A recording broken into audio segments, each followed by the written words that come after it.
창세기 19장 1절에서 11절입니다.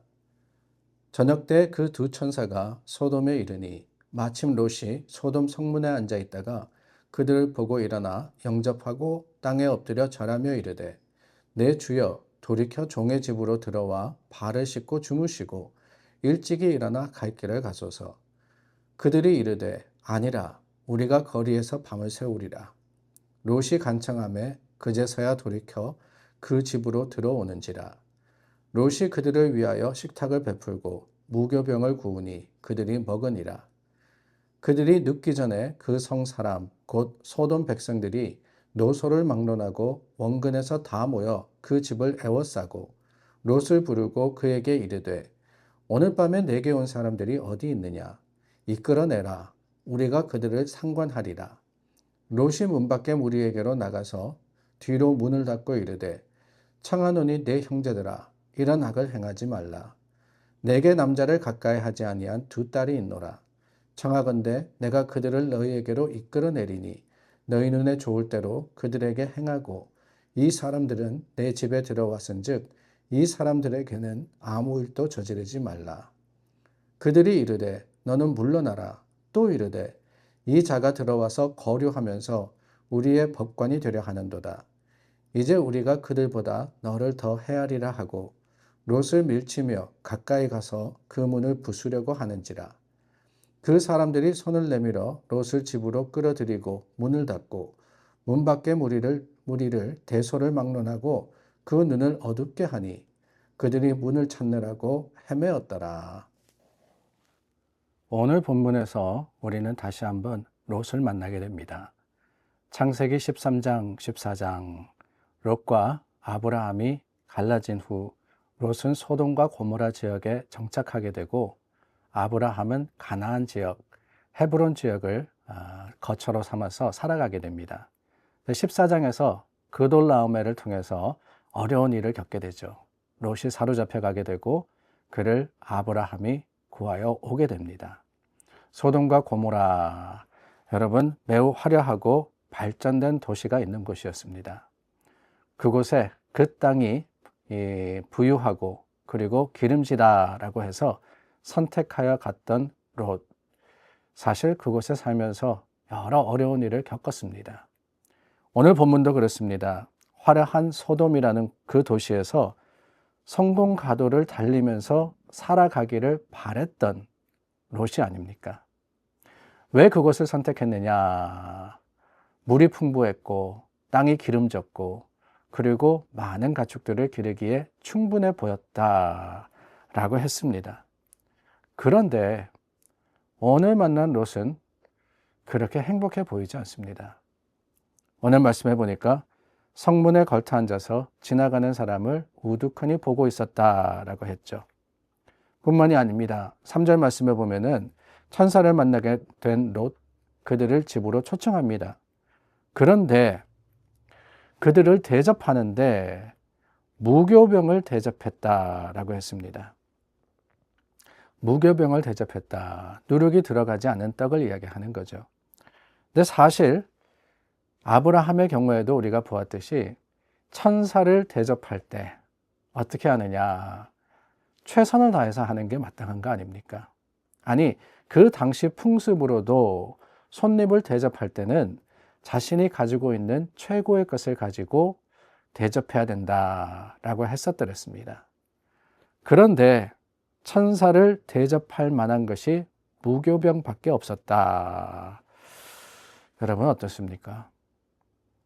우리가 생각한 대로, 아니 롯이 기대한 대로 소돔에서의 삶이 그다지 넉넉해 보이지는 않습니다. 그뿐이 아닙니다. 두 천사가 롯의 집에 왔다라는 소식을 들은 소돔성의 사람들이 찾아와서는 그 두 천사를 내어놓으라고 하죠. 우리가 상관하겠다라고 했는데 한국말로는 그렇게 적나라하게 드러나지는 않습니다.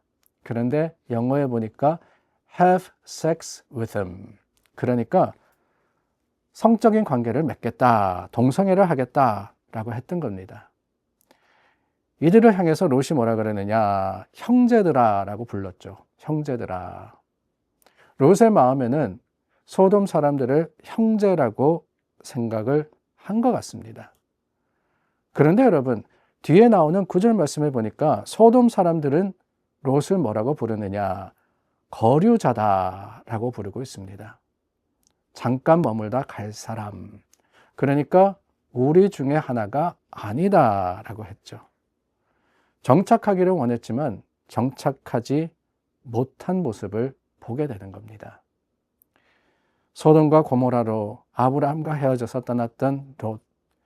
약 20년의 세월이 지났지만은 여전히 그의 삶은 공허했고 뜻대로 되지 않았고 여러 가지 실패와 외로움과 아픔뿐이었다라고 하는 겁니다. 그럴 때 하나님의 사람인 천사가 롯 앞에 나타났던 겁니다. 어쩌면은 그가 기대했던, 그가 바랬던 행복의 길, 넉넉하고 풍요로운 길을 보여주기 위해서가 아닐까? 아니죠. 더 중요한 것은 이 천사들이 왜 롯을 찾아오게 되었느냐? 생명의 길을 보여주기 원함이었습니다.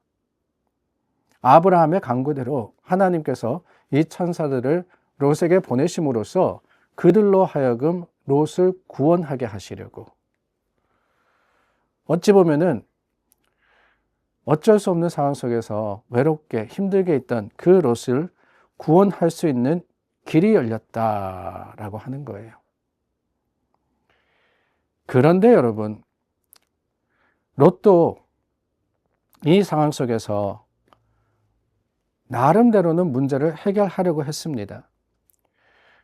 나름대로는 이 어려운 상황을 어떻게든 타개 나가려고 합니다. 그러나 롯이 이 나그네들을 지키려고 했는데 그 대안이 너무나도 황당합니다. 자신의 딸들을 대신 내놓겠다라고 하는 거예요. 아직 처녀인 그녀들을 줄 테니까 좋은 대로 하고 싶은 대로 해라 라고 합니다. 아니, 롯이 이런 대안을 왜 제시한 건지 성경은 정확하게 설명하지 않습니다. 그러나 여러분, 여기서 중요한 게 뭐냐? 저는 다름이 아니라 롯이 악으로 악을 해결하려 했다라는 거예요. 이게 과연 하나님의 방법이냐? 저는 그렇지 않다고 생각합니다. 하나님의 원하시는 방법으로서 자신 앞에 놓였던 어려움과 문제를 해결하려고 했던 것이 아니라 어떻게 보면은 큰 죄를 작은 죄로 막으려고 했다라고 하는 거예요. 의도는 좋았습니다. 나그네들을 지키려고 했습니다. 그러나 그 선택은 명백히 잘못된 하나님의 뜻이 아닌 자신의 생각을 따른 길이었다라고 하는 것이지요. 이렇게 여러분, 롯의 모습을 보면은 조금씩 부족합니다. 아브라함과 있으면서 그에게 여호와를 향한 믿음이 있었던 것은 분명합니다. 아브라함과 같이 먼 길을 떠났습니다. 그런데 땅을 선택해야 할 때 자기 눈에 보이는, 자기가 판단하기에 좋은 것을 선택하는 믿음의 눈으로 보지 못했던 거예요. 세상의 기준으로 판단하고 그 소돔 땅에서도 어쩌면 나름대로의 경건과 나름대로의 믿음을 지키려고 노력한 것 같지만 계속해서 세상적인 판단과 세상적인 생각이 그로 하여금 잘못된 길을 가게 하는 겁니다.